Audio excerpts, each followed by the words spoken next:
ढाका में एआईएमआईएम प्रमुख असदुद्दीन ओवैसी ने पीएम मोदी और अमित शाह पर बोला हमला। मोतिहारी के सिकरहना में ढाका हाई स्कूल मैदान में एआईएमआईएम की चुनावी सभा में जबरदस्त भीड़ उमड़ी। राष्ट्रीय अध्यक्ष बैरिस्टर असदुद्दीन ओवैसी के आगमन पर मैदान ओवैसी जिंदाबाद और राणा रणजीत सिंह जिंदाबाद के नारों से गूंज उठा।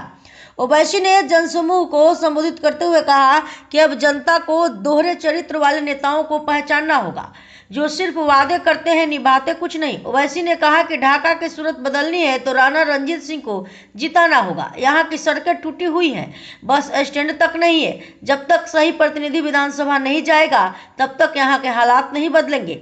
राणा रंजीत आपके बेटे की तरह काम करेंगे, फैक्ट्रियां खुलेंगी, रोजगार मिलेगा और हर समुदाय को बराबरी का हक मिलेगा।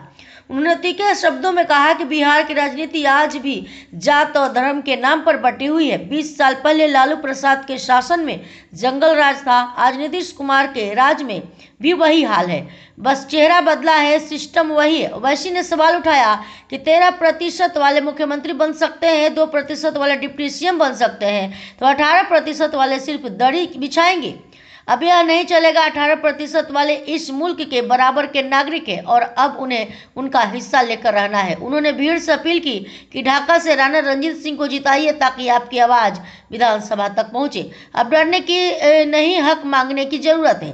हमारी लड़ाई संविधान के रास्ते न्याय और बराबरी की है। सभा में मौजूद जनसैलाब ने ओवैसी जिंदाबाद, एआईएमआईएम जिंदाबाद, राणा रणजीत सिंह जिंदाबाद और हिंदुस्तान जिंदाबाद के नारे लगाए।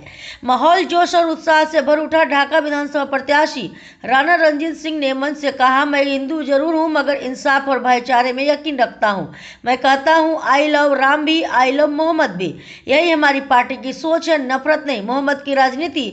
उन्होंने कहा कि एआईएमआईएम गरीब, पिछड़ों और अल्पसंख्यकों की आवाज बनकर निकली है। हम मंदिर मस्जिद की बात नहीं, रोजगार, सड़क, शिक्षा और अस्पताल की बात करते हैं। सभा में उत्तर प्रदेश से आए एआईएमआईएम नेता ने कहा कि अब मुसलमान किसी से डरने वाला नहीं, न आरजेडी से न जेडीयू से। हम सिर्फ अल्लाह से डरते हैं और अपने हक के लिए लड़ना जानते हैं। वक्त आ गया है कि मुसलमान अपनी राजनीतिक ताकत खुद बनाए। सभा के अंत में ओवैसी ने कहा कि एआईएमआईएम बिहार में नई राजनीति की शुरुआत कर रही है। यह राजनीति डराने या बांटने की नहीं बल्कि जोड़ने की। हमारा मकसद विकास, शिक्षा और इंसाफ है। हम किसी के खिलाफ नहीं बल्कि सबके हक में लड़ने आए हैं। कार्यक्रम के बाद लोग जोश और उमंग के साथ मैदान से लौटे। समर्थकों ने कहा कि यह सिर्फ चुनावी सभा नहीं बल्कि कई राजनीति का आगाज था। ढाका की हवा अब बदलने लगी है, जनता बदलाव की बयार महसूस कर रही है। मोतिहारी के सिकरहना से टुडे 24 क्राइम न्यूज के लिए हरबंश कुमार की रिपोर्ट। सदर ढाका विधानसभा में दोबारा आए तो एक बार जोरदार नारा मेरे साथ लगाइए, हिंदुस्तान हिंदुस्तान, ढाका की जनता, ढाका की जनता। इन्हीं शब्दों के साथ आपको मैं प्रणाम करता हूं और वादा करता हूं, जो लोग कहते हैं कि राणा रणजीत सिंह चुनाव लड़ने आए हैं, विरोधी का काम है, फिर विरोध करेंगे, फिर कुछ नुक्स निकालेंगे, इनके भाई भाजपा में हैं। तो अरे भाई, आज तेजस्वी और तेज प्रताप की क्या हालत है? कि जो आरजेडी वाले सवाल करते हैं उनको बताइए कि किसी के आधार कार्ड पे उसके पिता का नाम होता है, किसी के भाई का नाम नहीं होता है। और किस भाई का बंटवारा नहीं हुआ है, किस भाई का बंटवारा नहीं हुआ है? मेरे पिताजी स्वर्गीय सीताराम बाबू को आप जानते हैं, आजीवन एक पार्टी में उन्होंने अपना जीवन दिया। मैं उनका बेटा हूं, उनका खून हूं और विश्वास दिलाता हूं। ढाका में मैंने जमीन खरीद लिया है, पढ़ड़वा लखन सेन में, वहीं घर बनाने जा रहा हूं, वहीं घर बनाने जा रहा हूं। जो लोग कहते हैं कि ये जीतेंगे या अगर हारेंगे तो चले जाएंगे, आपको लिख के देता हूं कि ढाका मेरी कर्म भूमि है और जीतूंगा, हारूंगा और पूरा जीवन का संघर्ष ढाका में ही होगा। और ढाका का निवासी बनकर के अगले साल वोटर भी मैं ढाका का रहूंगा।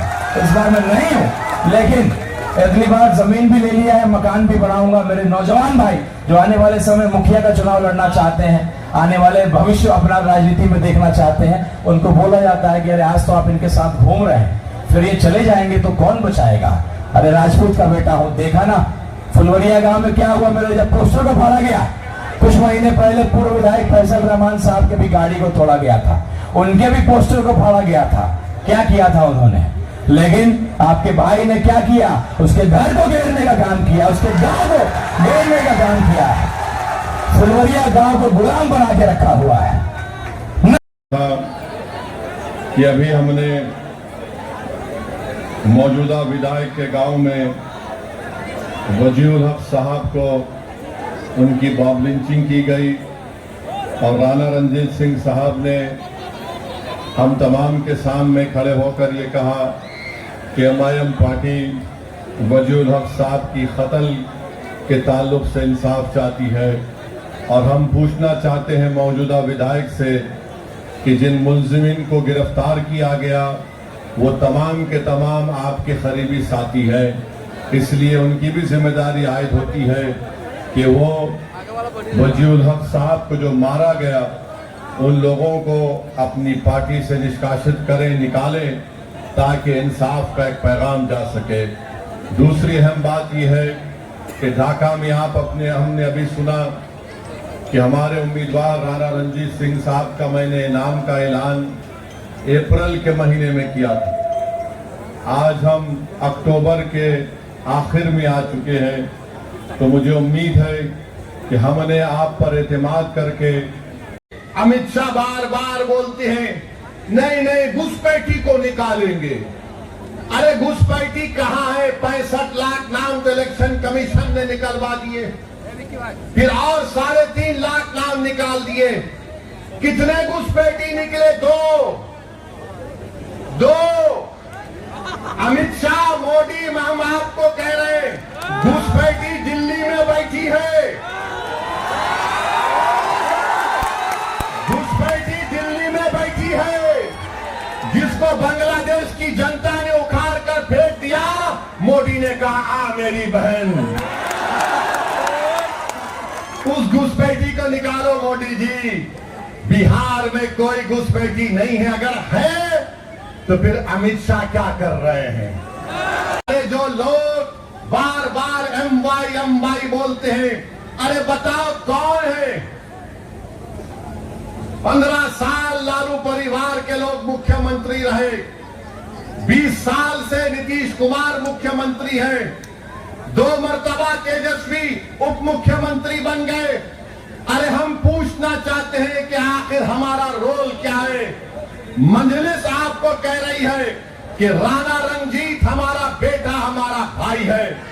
आप राणा रणजीत को वोट भी डालेंगे और वोट भी हासिल करेंगे। याद रखिए, डरना नहीं है बीजेपी से, जमहूरियत है, ये चंपारण की सरजमीन है। जुल्म करने वाले अंग्रेजों को हमारे बुजुर्गों ने मार कर भगा दिया था अंग्रेजों को। अब आपको सिर्फ 11 तारीख को वोट डालना है राणा रणजीत को। क्या वोट डाल? वीआईपी पार्टी के लोग हैं, अभी इलेक्शन शुरू नहीं हुआ तो उनके जिम्मेदार ने कह दिया कि बिहार में हमारा मल्ला समाज की आबादी 3% है और हमारा उप मुख्यमंत्री होगा। मैं आपसे पूछना चाहता हूं, अगर मल्ला समाज जो 3% की आबादी है और वो तेजस्वी के बाजू बैठकर कहता है कि हम उप मुख्यमंत्री होंगे, मैं ढाका की आवाम को और बिहार की जनता को और खास तौर से वो 17% अल्पसंख्यक समाज को एक पैगाम दे रहा हूं। 3% है और उनकी ताकत को देखो आप, उनके सियासी शऊर से सबक हासिल करो आप, और उनकी बहादुरी को देखो कि 3% और कह रहे हैं कि अगर हमारी सरकार बनेगी तो उप मुख्यमंत्री हमारा होगा। बताओ आप 17% है, अगर मल्ला का बेटा उप मुख्यमंत्री बन सकता तो क्या आदम का बेटा मुख्यमंत्री नहीं बन सकता? हमको जवाब दो। अगर मल्ला का बेटा उप मुख्यमंत्री बन सकता